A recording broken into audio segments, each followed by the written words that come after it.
अगर आपने 2010 में सिर्फ 100 रुपये का बिटकॉइन खरीदा होता तो आज आपके पास अप्रोक्स 1 करोड़ रुपए होते। लेकिन इस क्रिप्टो मार्केट में एंट्री करने से पहले कुछ बेसिक चीज़ें हैं जिनको आपको समझना बहुत ज़रूरी है कि क्रिप्टो मार्केट जो है वो अपनी नॉर्मल इंडियन स्टॉक मार्केट से कैसे अलग है। और इस वीडियो में हम ऐसे 7 डिफरेंस के बारे में बात करेंगे जो क्रिप्टो ट्रेडिंग और नॉर्मल इंडियन स्टॉक ट्रेडिंग में है। तो चलिए शुरू करते हैं। सबसे पहला है कि क्रिप्टो जो है वो डिसेंट्रलाइज सिस्टम पे काम करता है। जो डिसेंट्रलाइज सिस्टम बोले तो ब्लॉकचेन टेक्नोलॉजी जो है उस पे काम करता है, इसका कोई रेगुलेशन नहीं है ना।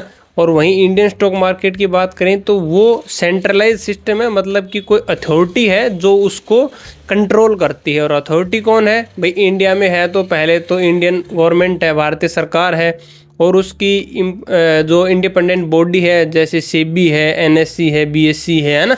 तो ये हो गया। तो ये फ़र्क है डिसेंट्रलाइज और सेंट्रलाइज में। उस पर किसी का कंट्रोल नहीं है, वो ब्लॉकचेन टेक्नोलॉजी पे काम करता है। दूसरी है 24/7 ट्रेडिंग कि क्रिप्टो मार्केट 24 घंटे खुली रहती है। चाहे संडे हो, चाहे मंडे, होली, दिवाली हो, कंटिन्यूस ट्रेडिंग वहाँ पे होती रहती है। वहीं पे अगर इंडियन स्टॉक मार्केट की बात करें तो उसका एक टाइमिंग होता है भाई, सुबह 9:15 से 3:30 बजे तक ट्रेडिंग होती है। फिर सैटरडे संडे छुट्टी होती है, कोई हॉलीडे होती है वैसे उस पर छुट्टी होती है ना।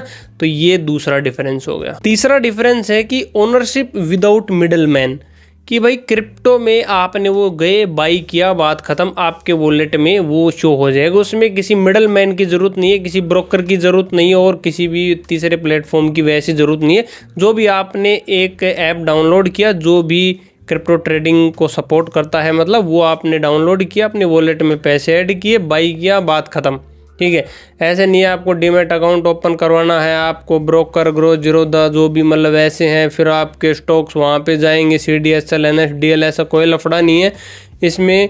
जो है सीधा आपने खरीदा, आपके वॉलेट में आ जाएंगे, बात ख़त्म। तो ये तीसरा डिफरेंस है। चौथा डिफरेंस है वॉलेटिलिटी और रिस्क का।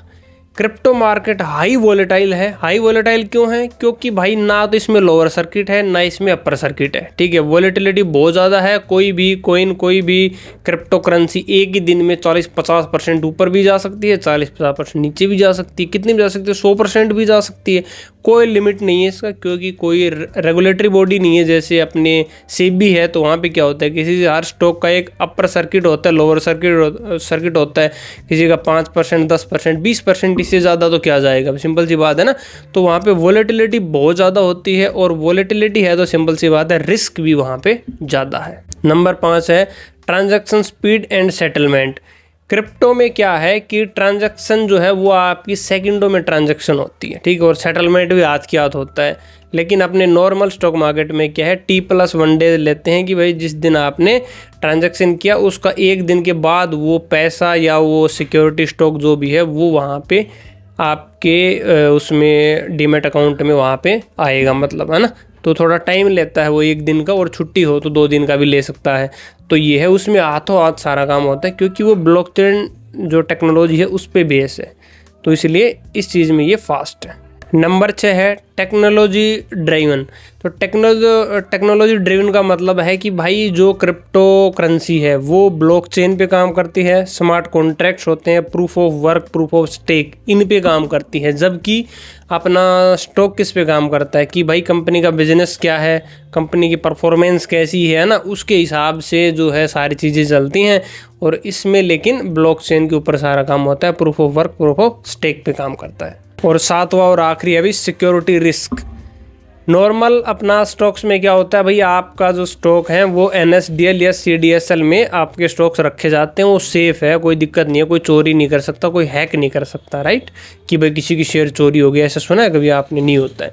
लेकिन क्रिप्टो में ये चीज़ है, हैकिंग नॉर्मल है, मतलब हो सकती है, क्योंकि कोई रेगुलेटरी बॉडी नहीं है, और भाई हैकिंग पॉसिबल है। और दूसरा है पासवर्ड। अगर आप अपने प्राइवेट वॉलेट में जो की होती है उसका एक पासवर्ड अगर आप वो भूल गए तो फिर आप गए काम से, आपकी कितनी भी इन्वेस्टमेंट थी। तो ये थोड़ा सा वहाँ पे रिस्क रहता है। तो ये 7 मोटे मोटे डिफरेंस हैं जो आपको क्रिप्टो मार्केट में आने से पहले पता होना चाहिए। आई होप आपको यूजफुल लगा होगा। और भी कोई डाउट है इससे रिलेटेड तो कमेंट्स में ज़रूर पूछना। अब हम क्रिप्टो पर भी काफ़ी सारा कंटेंट लेके आने वाले हैं ताकि आपको इसकी जानकारी हो इन्वेस्ट करने से पहले, है ना। और डीमैट अकाउंट्स नहीं है तो फ्री में डीमैट अकाउंट ओपन कर सकते हो, डिस्क्रिप्शन में लिंक है। और चैनल को सब्सक्राइब नहीं किया तो भाई सब्सक्राइब कर लो फटाफट, एक से एक धमाकेदार वीडियो जब आपके लिए लेके आने वाले हैं इन्वेस्टमेंट्स पे, क्रिप्टो पे। तो इस वीडियो में इतना ही, मिलते हैं अगले वीडियो में एक नए टॉपिक के साथ।